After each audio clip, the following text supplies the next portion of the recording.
Bismillahirrahmanirrahim. Assalamualaikum warahmatullahi wabarakatuh.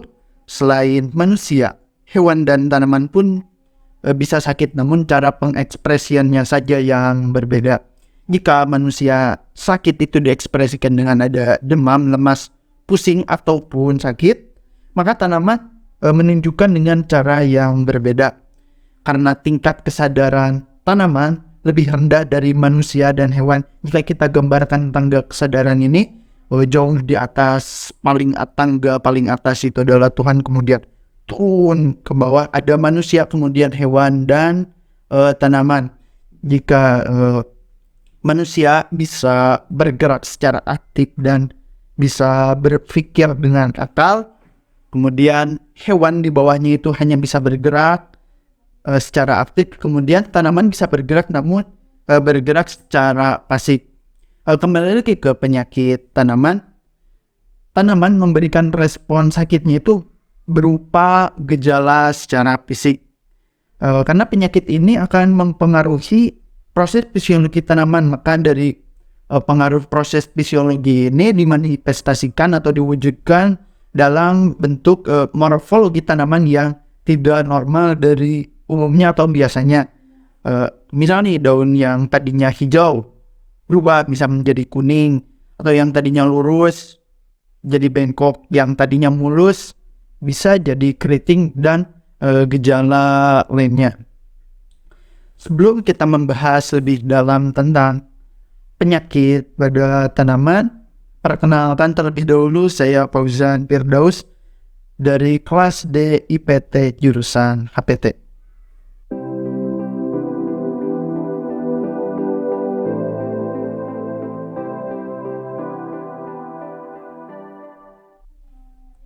Penyakit merupakan kondisi abnormal dari wujud, pertumbuhan, atau perkembangan yang menyimpang dari kondisi umumnya yang disebabkan oleh patogen.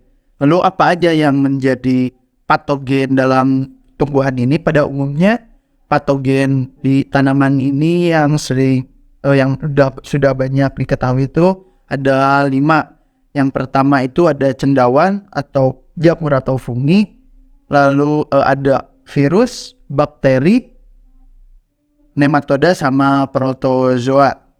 Patogen tumbuhan ini dapat menginfeksi tumbuhan yang tadinya sehat menjadi sakit. Ini dipengaruhi oleh 3 faktor, diantaranya ada inangnya, ada lingkungannya, dan patogennya.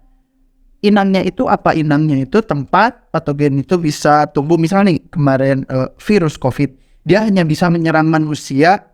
Selain manusia dia tidak bisa menginfeksi, karena manusia itu tempat hidup dari si virus COVID itu.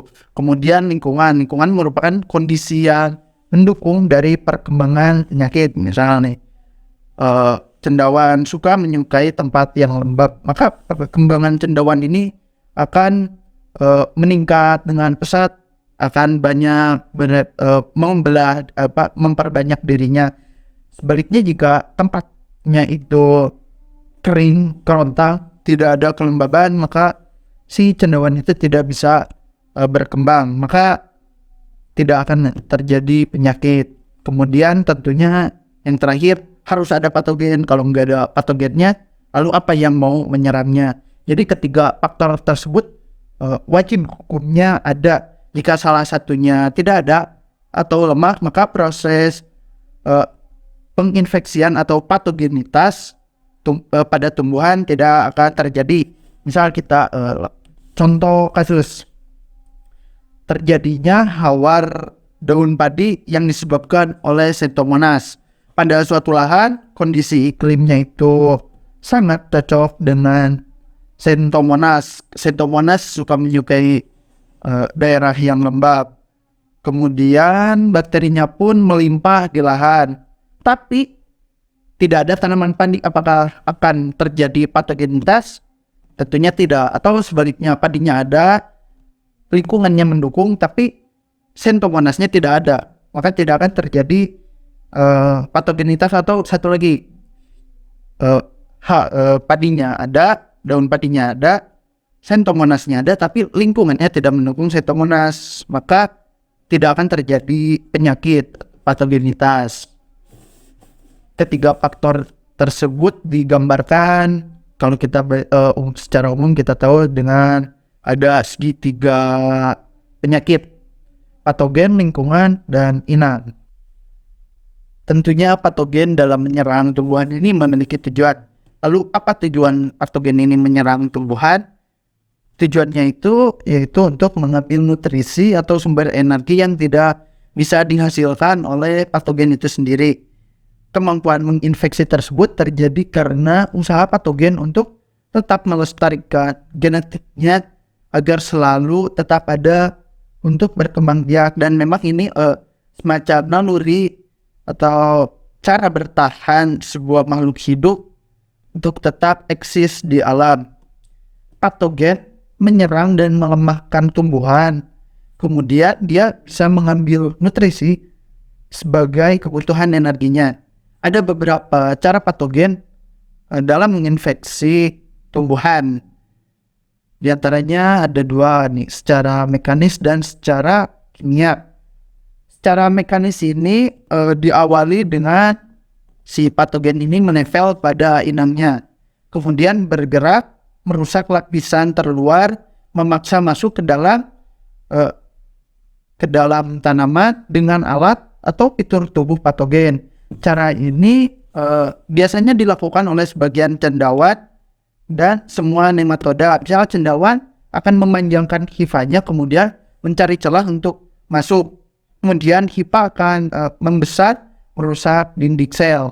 Kemudian pada nematoda ini akan menggunakan semacam stilet untuk merusak dinding sel, kemudian masuk ke seluruh tubuh. Kemudian seluruh tubuhnya itu akan masuk untuk mencuri nutrisi. Cara mekanis ini juga tidak jarang dikombinasikan dengan cara kimia, seperti menggunakan enzim terlebih dahulu untuk melunakkan dinding sel. Nah, biasanya juga patogen ini bisa masuk ke lubang-lubang alami, misal klorofil atau luka-luka pada tanaman. Cara yang kedua yaitu dengan cara kimia. Cara kimia ini merupakan cara yang paling umum dilakukan oleh patogen dalam menyerang, menginfeksi inangnya. Cara ini adalah dengan patogen mengeluarkan senyawa biokimia kemudian masuk ke dalam inangnya. Namun si tanaman juga mengeluarkan senyawa biokimia dalam rangka bentuk perlawanan terhadap patogen itu. Tentunya tanaman juga ingin sehat, maka akan mengeluarkan mekanisme senyawa pertahanan untuk si patogen ini tidak menyerang. Nah, jika patogen yang berhasil menginfeksi, maka terjadi patogenitas. Tetapi jika tanaman yang menang berhasil menghalang patogen, maka disebut tanaman toleran. Patogennya pun mati. Berdasarkan senyawanya ini,